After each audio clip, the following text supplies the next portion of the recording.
بسم اللہ الرحمن الرحیم الحمد للہ رب العالمین والصلاة والسلام علی اشرف الانبیاء والمرسلین۔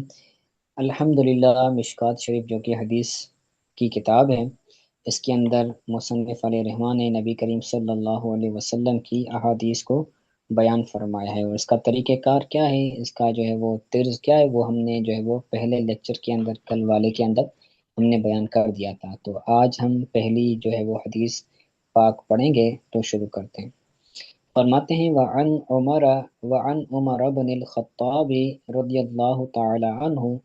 قال قال رسول اللہ صلی اللہ علیہ وسلم انما الاعمال بالنیات وانما لامرئ ما نوى۔ آگے بھی حدیث پاک ہے، اس کا ترجمہ کر لیتے ہیں، پھر آگے پڑھتے ہیں۔ حضرت عمر بن خطاب رضی اللہ تعالی عنہ سے روایت ہے، آپ فرماتے ہیں کہ رسول اللہ صلی اللہ علیہ وسلم نے فرمایا، بے شک اعمال کا دار و مدار نیتوں پر ہے۔ بے شک اعمال کا دار و مدار نیت پر ہے، اور ہر بندے کے لیے وہ ہے جس کی وہ نیت کرے۔ انما لامرئ ما نوى، بندے کے لیے، امرئن کا مطلب ہے بندہ، بندے کے لیے وہ ہے جس کی وہ نیت کرے۔ فمن کان ہجرتہ الی اللہ ورسولہ، تو جس کی ہجرت ہو اللہ اور اللہ کے رسول کے لیے، فہجرتہ الی اللہ ورسولہ، تو اس کی ہجرت ہوگی اللہ اور اللہ کے رسول کی طرف۔ ومن کان ہجرتہ الی دنیا یصیبھا، اگر، اور جس کی ہجرت دنیا کی طرف ہو کہ وہ اس کو پائے، او امراتن یتزوجها، یا اس کی ہجرت کسی عورت کی طرف ہو تاکہ وہ اسے شادی کرے، فہجرتہ الی ما ہاجر الیہ، یہ تو امراتن مجرور ہے سر؟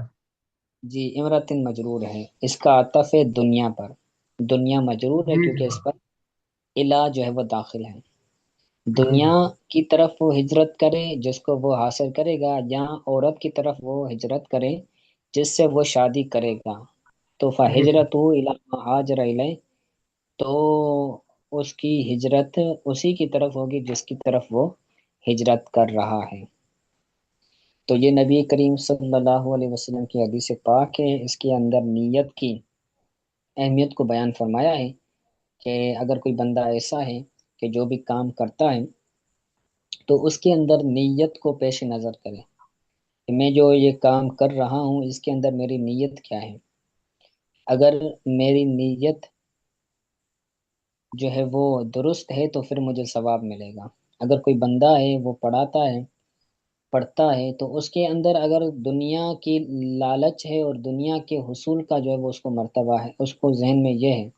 تو پھر اس کو پڑھانے کا جو ثواب ہے، دین سیکھنے کا، سمجھنے کا، تو وہ ثواب نہیں ملے گا۔ ایک چیز یہ ہوگی، تو یہ ایک مثال ہے۔ اسی طرح آپ ہزاروں مثالیں لے لیں، کوئی سے بھی جو ہے وہ آپ دنیا کے اندر کام کر لیں، بھلائی کے کام کر لیں۔ آج کل سوشل میڈیا کا دور ہے، تو لوگ جو ہے وہ بڑی بڑی ویلفیئر چلاتے ہیں، اس کے اندر لوگوں کی جو ہے وہ ہیلپ کرتے ہیں، ان کو راشن دلاتے ہیں، یہ وہ، اگر اس کے اندر ان کی نیت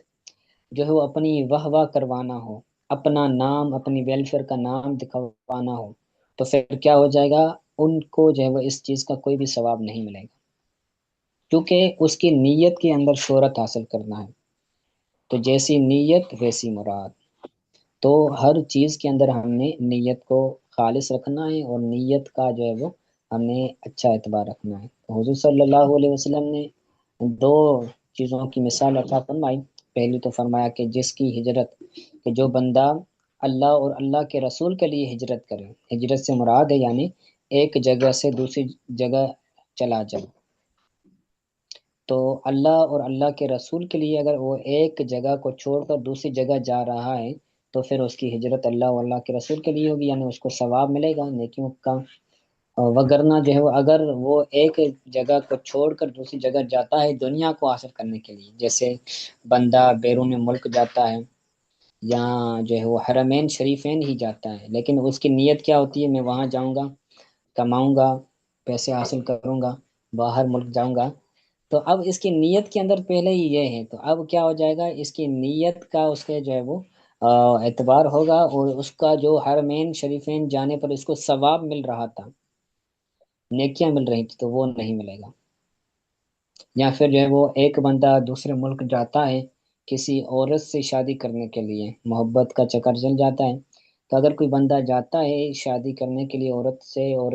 جو ہے وہ ہجرت کرتا ہے، سفر کرتا ہے، تو اب کیا ہوگا، اس کو کوئی ثواب نہیں ملے گا۔ تو نیت اچھی رکھنی ہے، نیت بہتر رکھنی ہے، جیسی نیت ویسی مراد، اور جو ہے وہ نیت اچھی ہے تو پھر منزل آسان ہے، کہا جاتا ہے نا، نیت نیت اچھی تو منزل آسان۔ تو یہ پہلی حدیث پاک ہے، انشاءاللہ تعالی کل ہم حدیث پاک پڑھیں گے، اس حدیث پاک کا جو مطلب اور مفہوم ہے وہ میں آپ کو عرض کر دیتا ہوں کہ حضرت جبریل علیہ الصلوۃ والسلام حضور کی بارگاہ میں آتے ہیں اور حضور سے سوالات کرتے ہیں، صحابہ بھی بیٹھے ہوتے ہیں، اور صحابہ کرام علیہم رضوان کو جو ہے وہ دین سکھوا کر چلے جاتے ہیں۔ حضرت جبریل علیہ الصلوۃ والسلام صحابی کے جو ہے وہ صورت میں آتے ہیں، انسان کی صورت میں آتے ہیں، پھر حضور سے جو ہے وہ سوالات کر کے چلے جاتے ہیں۔ اس حدیث کو جو آج کل ہم پڑھیں گے اس کو حدیث جبریل کہا جاتا ہے، حدیث جبریل، کیونکہ اس کے اندر حضرت جبریل علیہ الصلوۃ والسلام کا ذکر ہے۔ ٹھیک ہو گیا، آج کی جو ہم نے پہلی حدیث پڑھی ہے وہ سمجھ آ گئی؟ کوئی بات سمجھ نہیں آئی تو جی پوچھ لیجیے۔